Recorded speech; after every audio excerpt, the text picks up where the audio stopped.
Of course, introductions are made. You say who you are. He introduces himself, and he actually apologizes. He says, "I'm very sorry for the situation here and my look.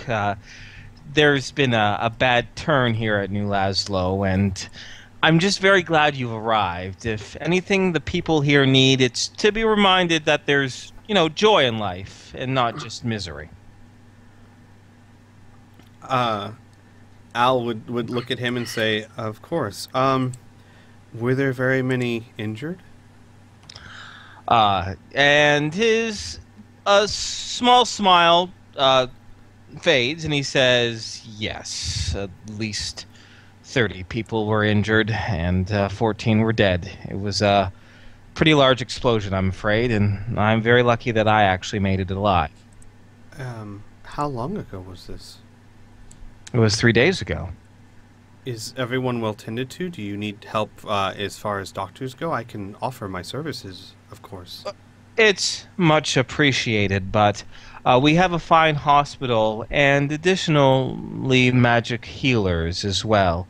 In fact, I have some friends from New Laszlo coming by in the next few days, and they're going to set me right up. These bandages, I'm told, are just very temporary, just to prevent infection. Okay, just want to make sure everyone's all right. If there is anything that I can help with, I'll be within the storytellers, of course, but never hesitate to ask. That is very kind of you to help a stranger like that. Thank you very much, Al. I'll remember that. And he kind of just asks what people do in the thing, and when he mentions, Mila, would you mention that you're a singer, you're a performer? Oh yeah. Okay, fair enough.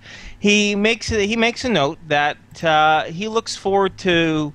He actually no, he promises that he's going to visit each and every one of your shows. No, no, not like every single show, but he'll visit each and every one of your performance. So like Tom's, fire display, the oddities things, your performance. He'll visit all of them at least once before you leave.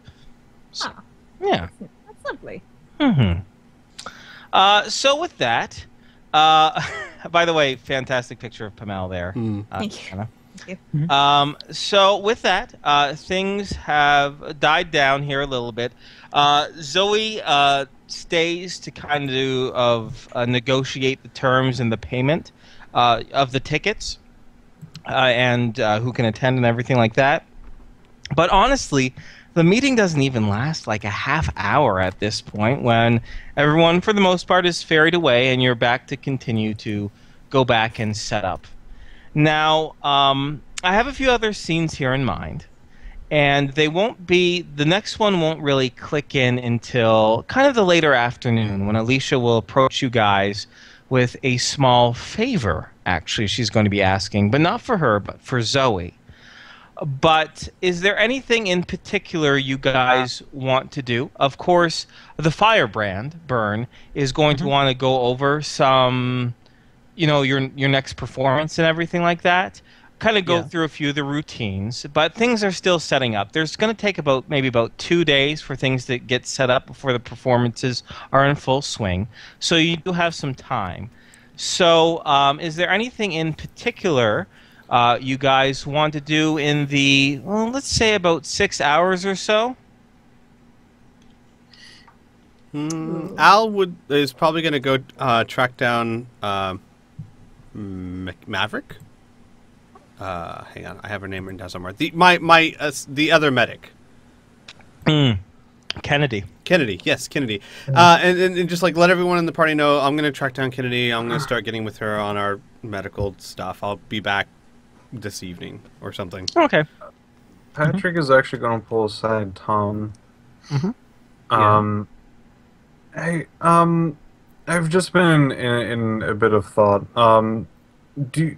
In your journal, have you written down the was it the warlock? Who the man with all the fire elementals?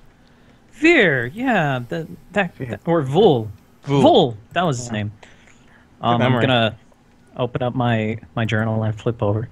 Not really much was written in here other than, where they are, what happened while we were mostly of what we were sort of talking about. Why? What's up? Just checking something. Mhm. And that's that. Okay. Yeah, I'll just give him my journal to read while I try and go over the steps in my performance. Okay, great. So, like I said, the next scene will be probably a little bit of time after dinner or so. But actually, we have kind of two scenes going up here. And Squee, I think I'll actually hand over the reins to you for a brief moment because this is something Al really wanted to do. So I'm going to give him an opportunity to do so. So take it away, Squee. Well, after dinner, because I assume we're still eating together as a family. Like a family. And then we have like Jackie and Hannibal at the kids' table. Al is actually going to excuse himself a little bit early while everyone's still eating, and then come back in with several wrapped packages, wrapped in pretty paper with like a bow. And he is going to put one in front of everyone.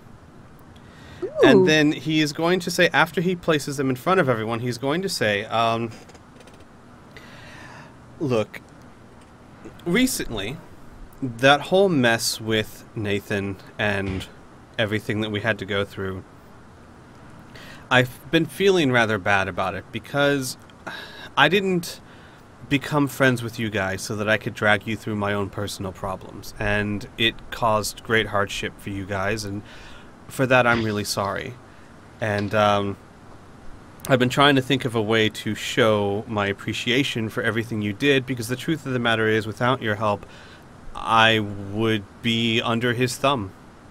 And I needed a way to say thank you. So I got each of you a present that I hope that you will like, and I hope that you will take that as my most sincere thank you. And then we can go one by one. Who wants to open the present first? Mila. Mila tears it open almost instantaneously. With that 35 odd strength. Squee, do you want to describe what's in it, or would actually, you like let me you go ahead and describe that one, because I'm not actually sure of the details of it. Okay, fair enough. Cool. So, Mila, your box there is about the size of a bread box. And when you open up, you see a refurbished music player that plays data discs. It comes with both headphones and speakers.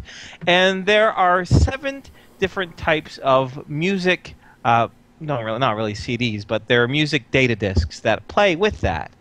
Now, I'm not going to name each of the bands, but I'm going to say that you, Kriana, you can decide what music it is, frankly, because it could be a variety of stuff. So, but yeah, they're full albums, and they all, the player, the music data disc player itself, it actually kind of resembles, do you know those portable CD players that they had where you kind of just flip open the top, put in the CD and put it down? It kind of looks like that, actually. Oh. And the headphones are kind of nice and like large and bulky, like the old like retro style of them, and they plug in just fine. And it runs on a battery, but it's a very futuristic lithium-ion battery, so it can play for like 80 hours before it needs recharging. So. And just so everyone's clear, basically what I did is I went to Inferno with the gist of what I was looking for and kind of worked with him on it. So that's why he knows a bit more specifics than I do. Like I went with him, I said, I want something that can play music and this. So some of the details I'm a little fuzzy on, but the idea behind it was what I came up with for each of your characters. So Here's a question. Oh, sorry. No, I was just going to say, would Mila know what that is? Oh, no, Al will be happy to show her how to use it. Yeah. I was gonna say, otherwise she's gonna like start sniffing it and like shaking it. Then Al will actually take the headphones and come up behind her and place the headphones on her ears, and then say, "Press this button right there." Okay. She's gonna just start making like really happy squealing noises, and then she's gonna turn around and just pounce on Al. And then Al would explain, the different discs, the different music, etc., etc. There's more than one? Uh-huh. Who wants to open their present next? Okay, don't all of you jump at once. Alicia Patrick? will. Okay. I will be picking at mine. So yeah, I guess I'll get to mine. If there's anybody who's like who's next, I'll be like, okay, I'm just start. Alicia's gonna go because you guys are all too stunned. He wants to see what the hell. So Alicia. Oh yeah. Well, sorry. Oh no, I was just gonna say, Alicia, and also yours, Tom. This actually was I had to contact Perrin and have this specially delivered because I wasn't able to find it elsewhere. Okay. Okay.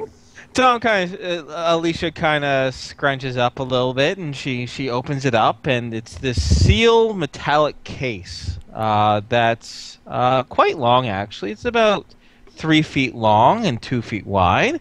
She kind of looks over at Al, and she kind of shakes her head a little bit, and she says, like, you didn't have to do this here, Al. And she opens it up, and her eyes kind of go wide, and you guys can't quite see it, but she picks up a giant rifle, and she says, holy shit, is this a TX-16, she asks. It is indeed. And she looks down the sights, and she says, well, wait a second, I heard these things are pretty light, but, well, this grip... that can't be standard, is it? Oh, no, of course not. I'm not going to give you a standard rifle. Certain modifications were made to it to make it easier for use.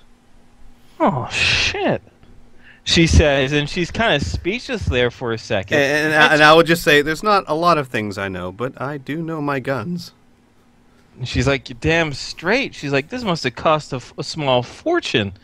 Oh my God, everyone's going to be so jealous of me. Look at this, huh? And she goes over to Patrick, and she, like, holds the rifle to one side. She gives a smile. She's like, take a picture of me, Patrick. Actually, wait. Al, get in here. I want you in the picture, too. She wants to take a picture with you. All right. Al's scuttling for his Camera. Camera? Thank All you. right. And takes, I like- would say, unfortunately, I was only able to get you 80 rounds, but hopefully after that, if you do go through that, which, dear God, I hope not, we can find others somewhere, I'm sure. For sure. And she paused for a second, and she says, well, thanks a lot, Al. I'm not really much for words, but she paused for a second. She's like, and then she kind of pokes the barrel of the rifle against your chest, and she's like, I'm not going to sleep with you. You do know this, right? It always comes down to And then at Al- that Al will moment, very- There's a flash. No,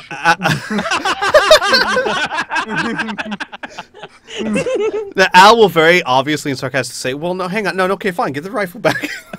no, it's too bad. Don't take backsies. All right. And just so everyone knows, basically, the rifle is, if I understand right, Inferno, it's like, it fires bullets that are more like grenades. Holy Kind of. shit. Yeah. It's yeah, they're like explosive pellets that fires. It's like a grenade launcher that had babies with a shotgun. Yeah. That was made by German engineers. So, Of yeah. course, the Germans made it. It is. They make everything. Oh my God. Okay. Did you want to go first, Patrick, or should I? I'm fiddling around with my camera. I think it is you're apt to probably open yours next. Okay, I'll open mine. All right. Tom, I talked to your teacher, Giovanni. I talked to Giovanni about what I could find for you that might help you with your performances, and he suggested something like this and kind of helped me tell Perrin exactly what to look for. So I hope you appreciate it, because quite honestly, I'm not exactly sure of the details of how it works, but he said you'd understand. Ooh. So what it is your box is actually the smallest out of all of them. But when you open it up, you see a dazzling cut red gem. It appears to be a ruby, but you're not 100% sure. What this is it is a psionic focus gem. What you can do is you can use it during your meditation, but you can impart 30 ISP as a storage device into that gem and, pull it out whenever you need it, right? So you can use it to enhance, Like it's like a reserve of 30 ISP, right? So you can use that in your performance in your show. You can use that in combat. You can use that whenever. So and it will always charge up to 30 ISP. So it's like a psionic battery in a way, but it's known as like a focus crystal. My jaw right now is on the floor. Cool. And that is awesome. Tom will get up and hug Al. I'm glad and you thank like it. him. No problem.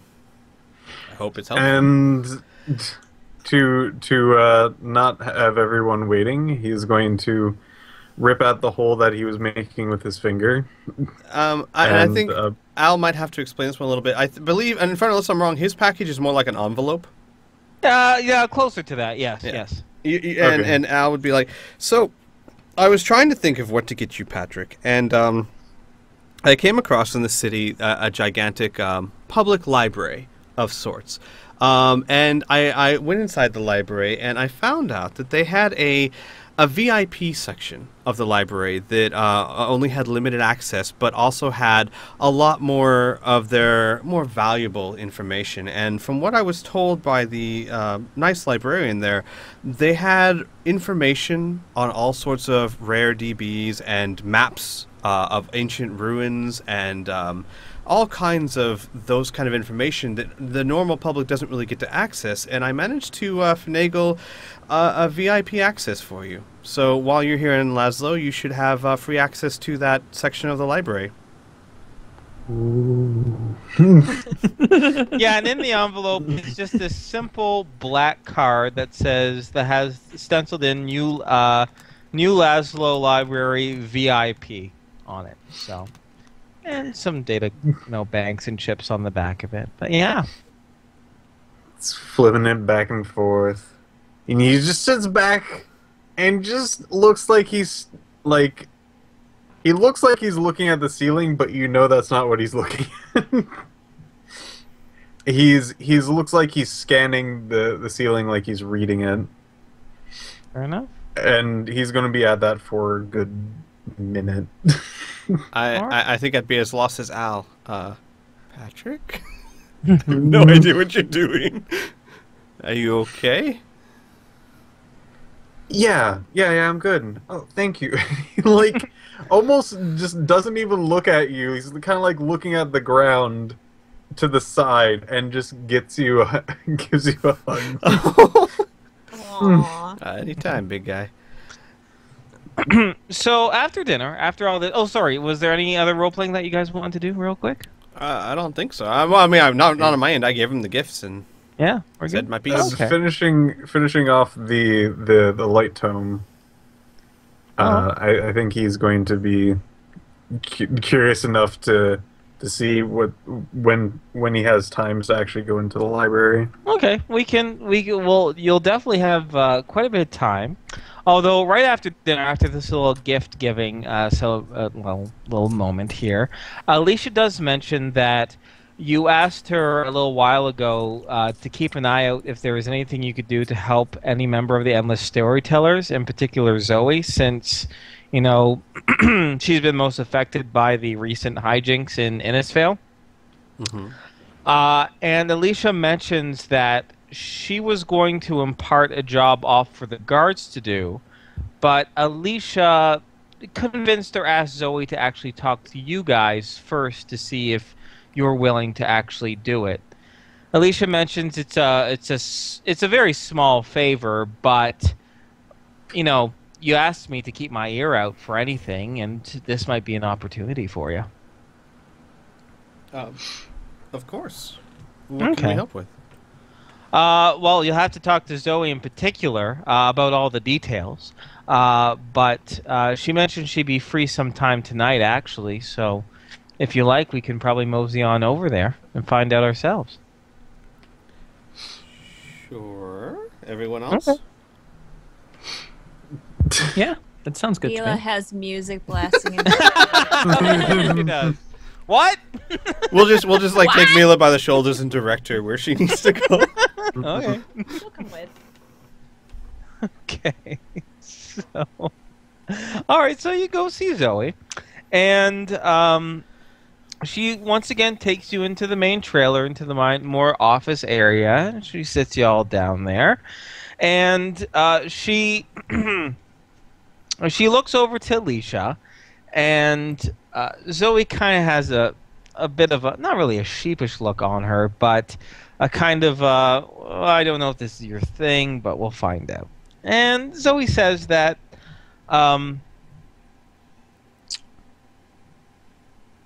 she pauses, figuring out how to start this. A few months ago, Finger and I made a bit of a deal with a fellow that lived here in New Laszlo. He was to purchase a talisman that had some enchantment on it, and he paid us a down payment for it, and we were going to just transport it here with the Endless Storytellers. Everything seemed to be fine, but I've just recently got a correspondence from him saying that he's no longer interested in the talisman, and then it goes off in a long rant about what a thief and fink I am, which is awfully strange. She says the client is a young man named Orlando Hanso, and he's the son of a pretty wealthy cattle baron out here.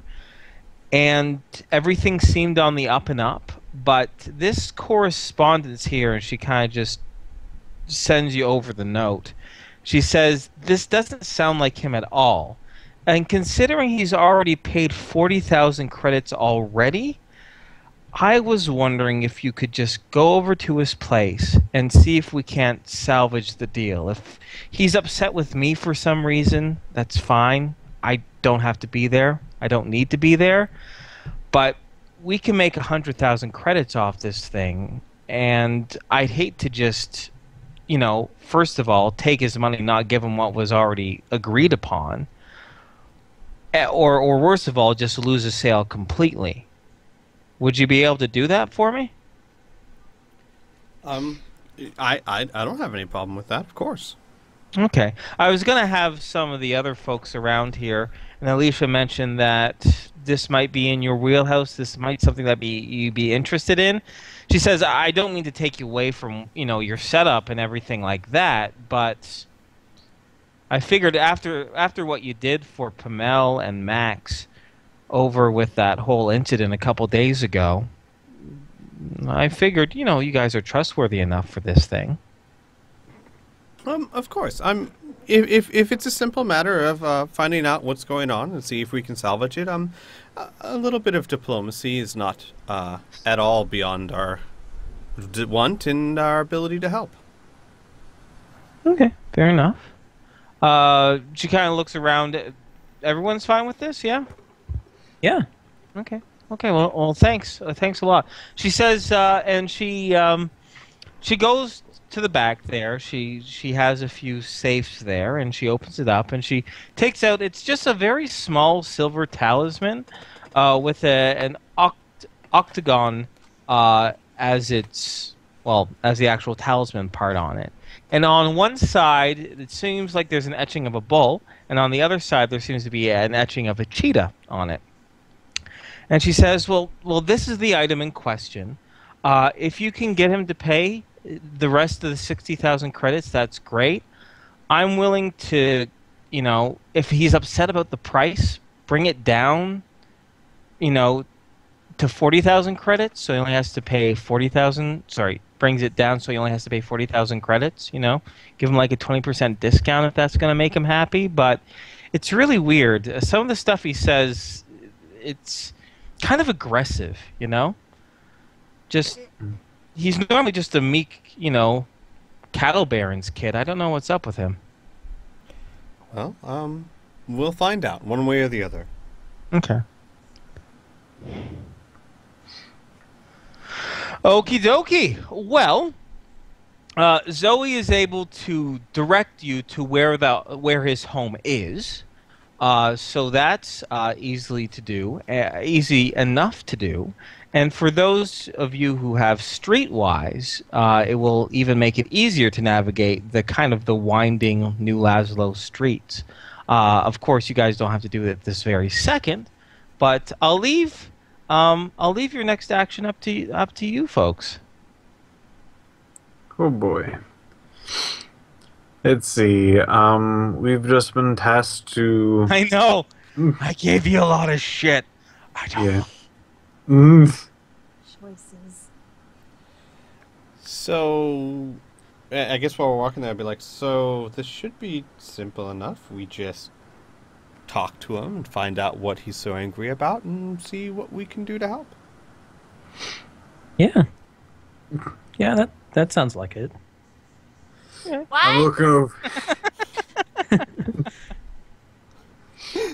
Nothing, So Mila. Alicia's going to come with you. Pamela has to finish kind of setting up for her tarot card reading to go over a few things. So she's going to bow out of this excursion to the house, but she'll meet up with you guys soon enough, I'm sure.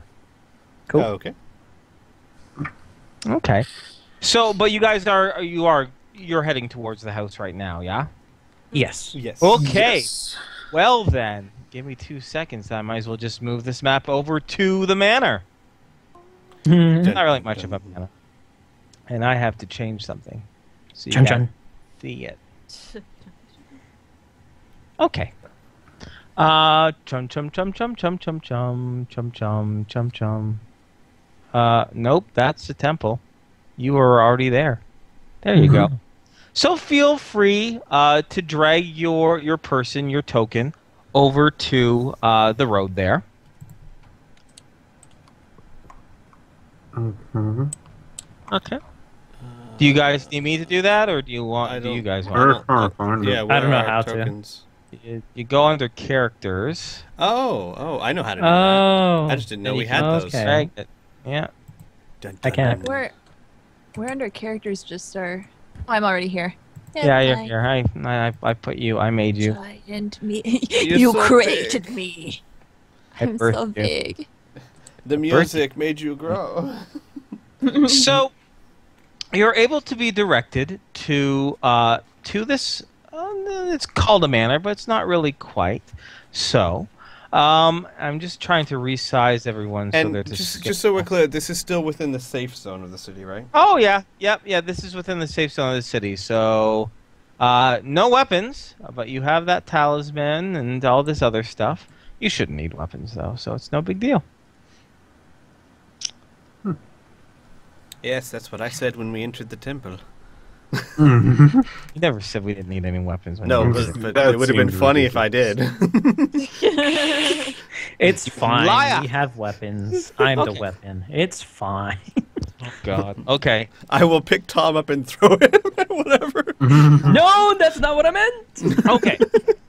So this manor is made of a fine cedar wood paneling on the outside, with various pillars, as you can see, made of it seems to be a sturdy, kind of a gravelly gray stone.